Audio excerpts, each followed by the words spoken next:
Hey guys, welcome to our wrap-up, I guess, of San Diego Comic-Con. Post thoughts? Post thoughts? Final thoughts? Springer doesn't still own the rights to that, does he? I don't know. Oh. Well, we're good. Well, what'd you think? It was busy. It was busy. Very, very busy. This was my first year back since, what was it, 2009? Something like that, yeah. And nothing, as much as he's been every year, and it's like nothing from what he said could have prepared me for the massive amounts of people that were there. I mean, it wasn't like that 3 years ago. This is my 5th year, and it was way crazier. It was way more packed. Even the Sunday. lines were, Sunday's usually the slow day, and it was nonstop. The lines were longer than I've ever seen them. What annoyed me was random 2009. things. I came back with 23 free shirts from different companies. I just didn't take 23 free shirts from one booth, and he actually just stole them. And I didn't get any this year. It's just like I seriously came back with a few buttons, and that was it. But I mean, even not talking about free shit. I mean, the panels. It's like Hall H. I just gave up on Hall H. Well, I gave up on Hall H years ago. But Ballroom 20 was killed insane. me. I didn't even get in this year. And I usually get into Ballroom 20. I get in there hours early. This year I got there hours early and was just like, oh no, this isn't happening. We mapped out what we wanted to do beforehand, knowing full well that it was going to fill up. Yeah. And I didn't think Ballroom 20 was going to be as bad as it was, but we tried to get into Dexter, I think, 4 hours beforehand. And we didn't even get in. We both got into Adventure Time. Yeah, that was awesome. There's a lot of Adventure Time stuff. There was a panel, which they did a 20-minute improv episode, which was amazing. There was the booth, Cartoon Network booth, where you would get a map. Oh, the scavenger hunt? Yeah, a scavenger hunt where you'd run around the show floor, and you'd end up with a medallion saying that you won. It was a really awesome... Oh, it was totally worth really it. Cool. Yeah. Children's Museum. Yeah.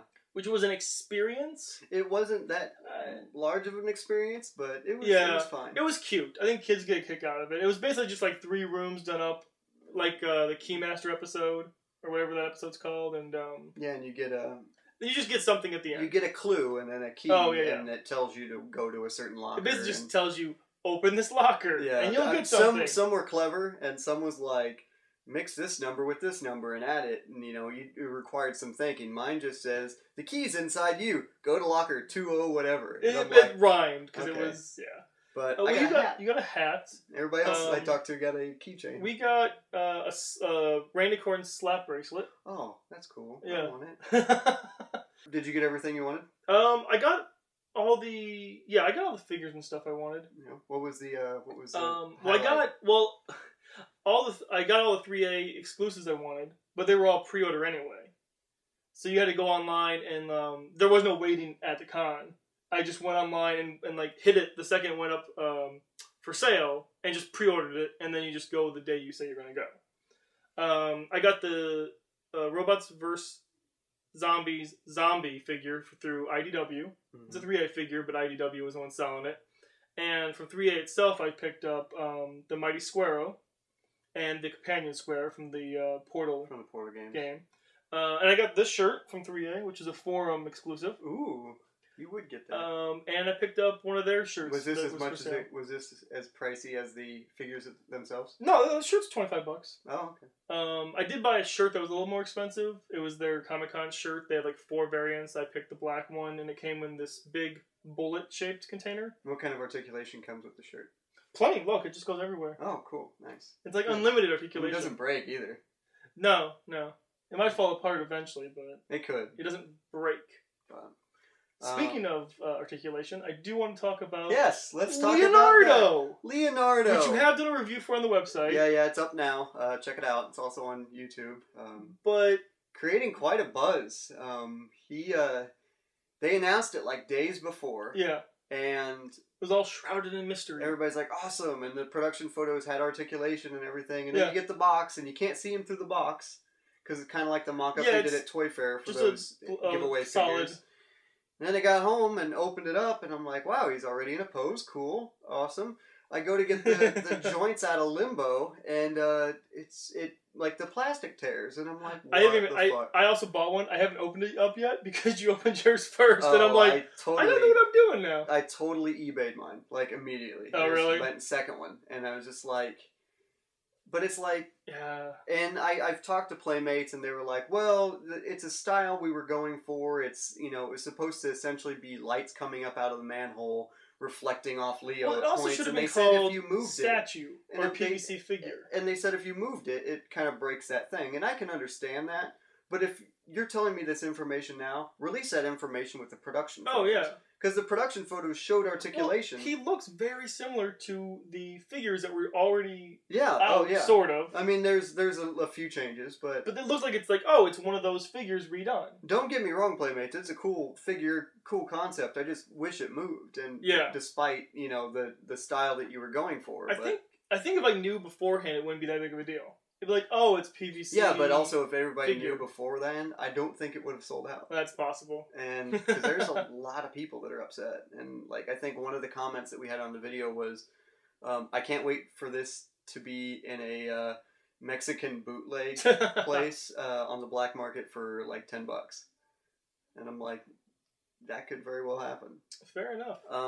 Amongst some of the other exclusives that I got, I mean, I got my fill. Mm-hmm. My highlight right now for exclusives was, Gohan was nice. I needed. Oh yeah, I picked up Gohan as well, but I needed that one for my collection. But right now the Green Lantern 3 3/4 figure. Set, really?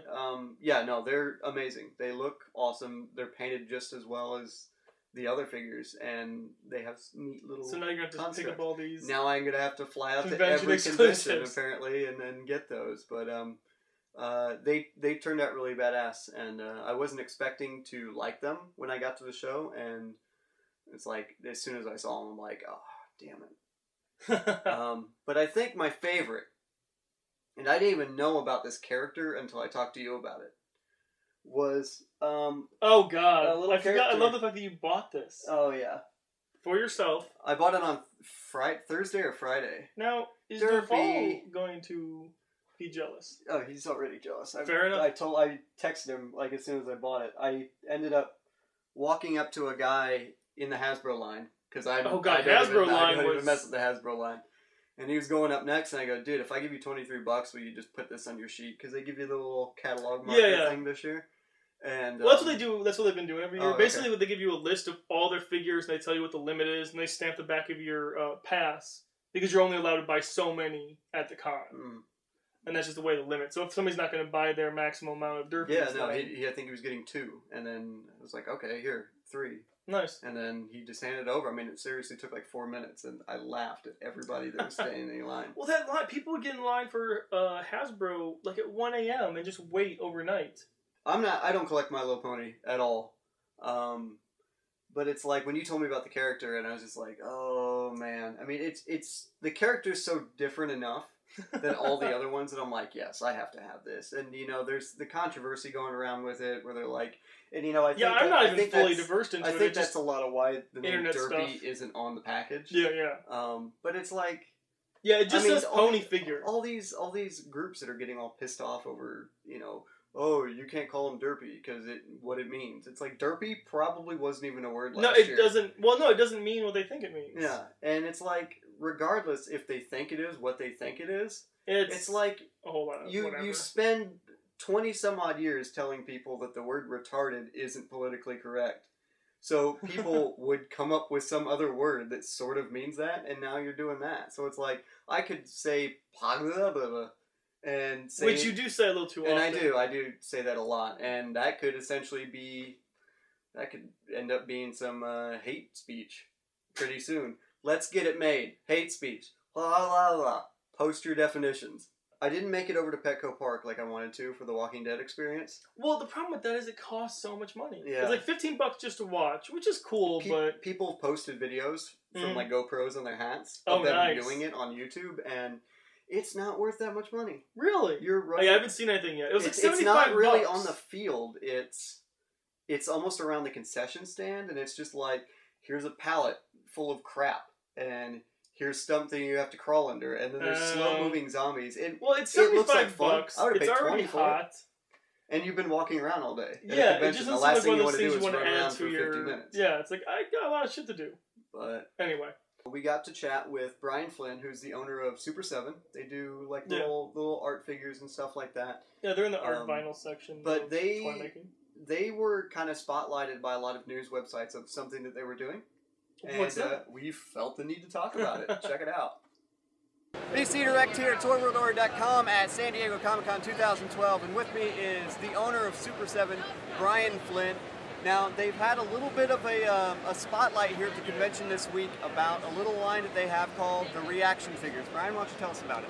Well, the Reaction Figures is short for Retro Action Figures, and obviously as kids that grew up in the 70s, we all collected 3 3/4-inch action figures, and there is a huge sense of nostalgia and a huge sense of just, everything that we loved about those toys as kids, that in those crude action figures. And in the early 90s, they published some photographs of these unproduced alien toys. And ever since then, I've obsessed about them, and I always wanted them as this toy I couldn't have. So over the last couple of years, we've tracked down the original prototypes for the alien figures, worked out agreements with everything, and we're finally going to remake the original prototypes from 1979 and make those available to everybody. When do we expect a release date for this line? I was hoping for Christmas, but it's probably going to be February or March of next year. Okay. Now, when dealing with essentially getting the prototypes from a company's toys, from I believe it was Kenner that had it out. Kenner sculpted the toys back in '79. They were prototyped. They went into prototype collectors' hands in the early '80s and have been there ever since. Is there any kind of legality that you've had to deal with doing this line? We spent a lot of time with Fox and working out how we can release these toys, and needless to say, we've worked through it. So basically what you're saying is around early next year, first quarter of next year, we're going to have alien figures essentially looking exactly how they did in 1979. These figures are cast off the original prototypes, so they will be identical to what was made then. Now, aside from the alien figures that we've seen in the display case here, what other kind of things do you guys have planned out for this? There's a couple different things. We've got a set of drinking glasses. We basically sort of went through this thing of like, okay, what would we have had in '79? And if we were going to buy the action figures, we were like, the other thing we would have done is if you go to Burger King, you would have got big drinking glasses, sort of 3-color silkscreen with scenes from the movie. So we're going to make alien glasses. Now, granted, this is 20 years later plus, so we can be a little bit more gory with it than originally. So we're going to have a chest burster drinking glass. Very nice. So it should be really pretty fun. Do we have any other retro lines in the works? We do. 2 years ago, we released the Super Shogun Stormtrooper, which is our 2-foot Shogun Warrior-esque Stormtrooper, and that was basically a toy that I had wanted as a kid. I had my Star Wars action figures, and I had my Shogun Warriors, and I always wanted a giant Stormtrooper that shot fists. So we made that last year. Boba Fett will be out this Christmas, and we're just now announcing that we've got the Transformers license. Next year, we're going to make Optimus Prime and Megatron as Super Shoguns as well. Very nice. Thank you for your time, Brian. Of course. Brian Great Flynn, time. Super 7. Check him out online. What's the website? Super7store.com. There you have it. We'll catch you later. So there you have it, kids. Comic-Con, in a nutshell. Thoughts on next year? I'll probably go again. If I'll probably change the way I do things. Yeah. I probably will ignore the big panels and just really find all the little panels that I might want to. Because this year I ignored some of the little panels because I had my mindset on the big stuff and it didn't really work out. So I might just change up my plan altogether and how I perceive how I'm going to go. I'm still going to go, so I just want to enjoy it as much as I can. I'm on the fence right now. I mean, if I can get there, I can. I got a wedding next year. I'm gonna try to get to Toy Fair. I don't know if that's gonna happen, but I do know Duvall and Carrie are gonna come out. Okay. So they'll be able to cover it, hopefully. I mean, it's just following up the coverage that we had on this website next year. That's mandatory because that in my opinion, was the best thing for me at Comic-Con. Actually. Because it's just going in there and just, you know, the website's not even a year old, and we're scooping everybody. I mean, it's just like, we broke the Tamashii Nation Dragon Ball Z and Mega Man X stuff. And I think like 10 minutes later, photos were being uploaded to Japanese websites, and you know, and we were the first to have Maddie's panel up, and I've heard from several people that they were following our Twitter, and my Twitter just blew up that week, and just, you know, follower after follower, which segues in oh, I see what you were. Yeah, I can't say segues. You can't say no. You just said it. I can't say it. This is probably the reason anybody's even watching this video right now. All three of you. All three, including me. In the future. If you followed my Twitter, BC Direct at no, I don't even know my Twitter anymore. We haven't done an episode in forever. At BC Direct 720. That's how Twitter works. During Comic-Con, I announced that I would be raffling off a couple of the San Diego Comic-Con exclusive. I actually got it right here. The Rock Rumbler. Ooh. He's got a San Diego Comic-Con International shirt and a little gold microphone in his hand. These are pretty much like the Action League, the DC Action League figures that they have. Yeah, same diff. Yeah, oh, those. Look over there. Turn around. Turn your head. Okay, there they are. They don't work like that. It's not 4D. Someday 4D, 5D TV. So let's get down to the drawing. I put all of your lovely little names in this Mega Man hat that I got from the Capcom booth. So we're just gonna do like this? Yeah. All right. I have one. Okay. Joe. Snake Eyes. Snake Eyes, you just won a Rock Rumbler. Congratulations, Snake Eyes. There you go. I guess. Oh, nope. Oh, I got two. Ooh. I got two. You realize by pulling it off camera, it doesn't really show that you have two. That's fine. It could just be the same. It could be the same one. Alright. I split it in half. The real owner gets the win. Okay. Alright, ready? And we have... Sween, Halleck. Be sure to give your info to me. Send it as a direct message so all of your Twitter followers don't know where you live. Or just tweet it if you want everyone to know where you live. We need to start doing videos again, I think. We're falling out of the swings of things. See, I'm putting S's where S's don't belong in words. What the fucks? Oh, I see what you did there. Yeah. That was not perfect. For Toy World Order, this is BC Direct. I'm Flynn. We'll catch you later.